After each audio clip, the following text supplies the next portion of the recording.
నిజం న్యూస్ కి స్వాగతం. అటవీ సంపద పరిరక్షణ కోసం పనిచేస్తూ అమరులైన అటవీ అధికారులు సిబ్బంది సేవలు మరువలేనివని జిల్లా కలెక్టర్ విజయేందరి బోయి అన్నారు. అటవీ అమరవీరుల సంస్మరణ దినోత్సవాన్ని పురస్కరించుకొని బుధవారం మహబూబ్ నగర్ జిల్లా కేంద్రంలోని అటవీ శాఖ కార్యాలయంలో అటవీ అమరవీరుల స్థూపం వద్ద స్థానిక శాసనసభ్యులు ఎన్ఎం శ్రీనివాస్ రెడ్డితో కలిసి పుష్పగుచ్చాలను అందించి శ్రద్ధాంజలి ఘటించారు. అటవీ సంరక్షణలోని ప్రాణాలర్పించిన అటవీ అధికారులు సిబ్బంది సేవలు మరువలేనివని అన్నారు.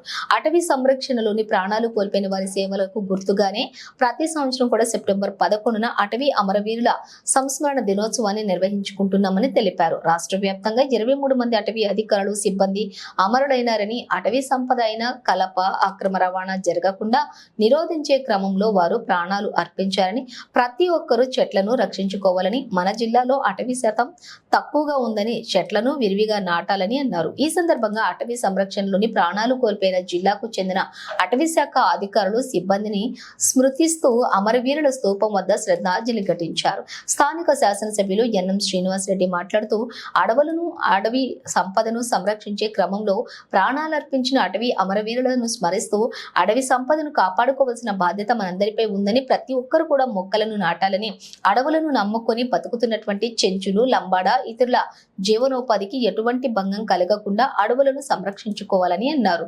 ముందు తరాల వారికి అడవులను కాపాడుకునేందుకు ప్రత్యేకించి విద్యార్థులకు, యువతకు అర్థమయ్యేలా అటవీ శాఖ తరపున ప్రచారం నిర్వహించాలని చెప్పారు.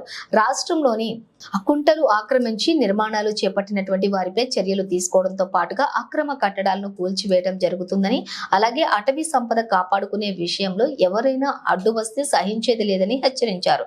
అడిషనల్ ఎస్పీ రాములు, జిల్లా అటవీ శాఖ అధికారి సత్యనారాయణ, సంబంధిత అధికారులు తదితరులు కార్యక్రమంలో పాల్గొన్నారు.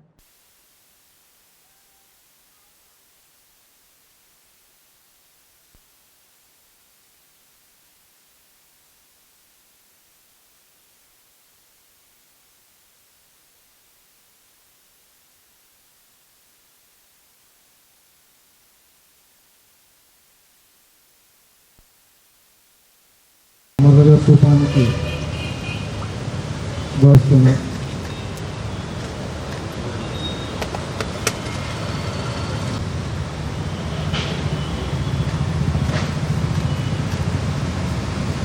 వీర జవాన్లకు, వీరులకు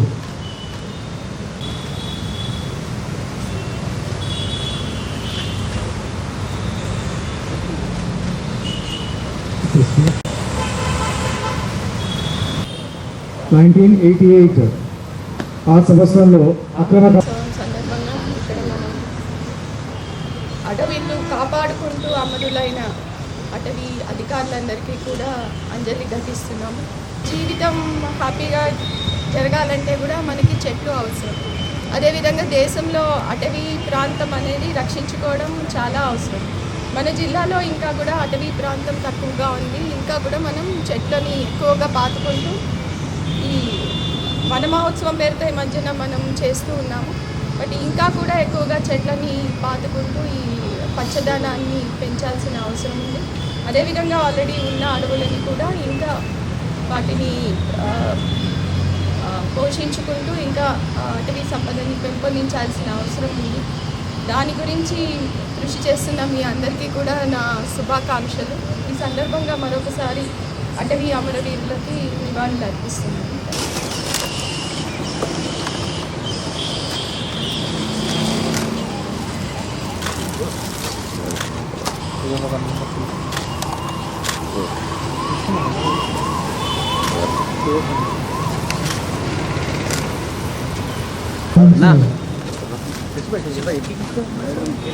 అందరికీ భాషగా ఉండాలని కోరుతూ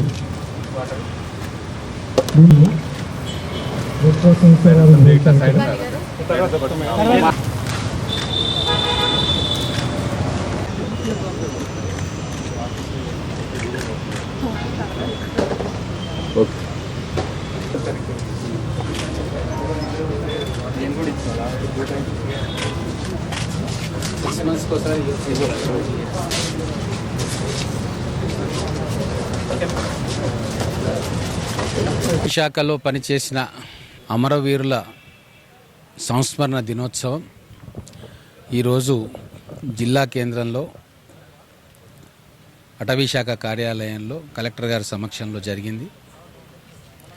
మరొక్కసారి అడవులను కాపాడుకుంటూ ప్రాణాలు కోల్పోయిన అమరవీరులను స్మరించుకున్నాము. భూగోళం భవిష్యత్ అంతా 3 వనరులను కాపాడుకోవడంలోనే దాని భవిష్యత్తు దాగి ఉంది. 1 అటవీ వనరుల సంరక్షణ, 2 జలవనరుల సంరక్షణ, 3 మానవ వనరుల సంరక్షణ. అడవుల సంరక్షణ కోసం ఒక కాంప్రిహెన్సివ్ పాలసీని తీసుకొచ్చి తగ్గిపోతున్న తెలంగాణ ప్రాంతంలోని అడవులను సంరక్షించుకొని వాటి శాతాన్ని పెంచుకోవాలని చెప్పి ప్రభుత్వం ఒక మాస్టర్ ప్లాన్ రూపకల్పన చేస్తూ ఉంది. అలాగే అటవీ అధికారులకు కూడా వాటికి కావాల్సిన వనరులను వాళ్ళకి ఇచ్చి మొత్తం తెలంగాణ ప్రాంతంలో ఉన్న అటవీ విస్తీర్ణాన్ని కాపాడుకొని వీలైతే పెంచాలని చెప్పి ప్రభుత్వం గట్టి నిశ్చయంతో ఉంది.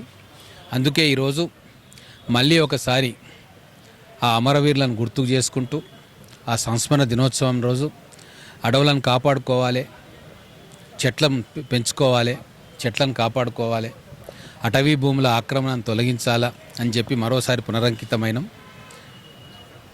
ఇక్కడ ఫారెస్ట్ ఆఫీషియల్స్ కూడా వాళ్ళు కూడా అడవులను సంరక్షించుకునే కార్యక్రమాన్ని చాలా గట్టిగా అమలుపరుస్తూ ఉన్నారు. మహబూబ్నగర్ జిల్లాలో ముఖ్యంగా మహబూబ్నగర్ పట్టణం చుట్టుముట్టు కూడా దాదాపుగా 20,000 ఎకరాల అడవి ఉంది. వాటిని కాపాడుకుంటూనే ఆ అడవి యొక్క సాంద్రతను పెంచుకోవాల్సిన అవసరం ఉంది. ఇంకా చెట్లను నాటుకోవాల్సిన అవసరం ఉంది. దాంట్లో ఉన్న వన్యప్రాణులను కూడా రక్షించుకోవాల్సిన అవసరం ఉంది. కాబట్టి ఒక గురుతరమైన బాధ్యత ఈరోజు అటవీ అధికారుల మీద ఉంది. కాబట్టి సమిష్టిగా జిల్లా యంత్రాంగం, మేము, అటవీ అధికారులు అందరం కలిసి ఒక సమగ్రమైన యాక్షన్ ప్లాన్ తయారు చేసుకొని మహబూబ్నగర్ చుట్టుముట్టు ఉన్న అడవులను సంరక్షించుకొని భావితరాలకు అందించే కార్యక్రమం చాలా గట్టిగా చేయాలని చెప్పి నిర్ణయం తీసుకున్నాం.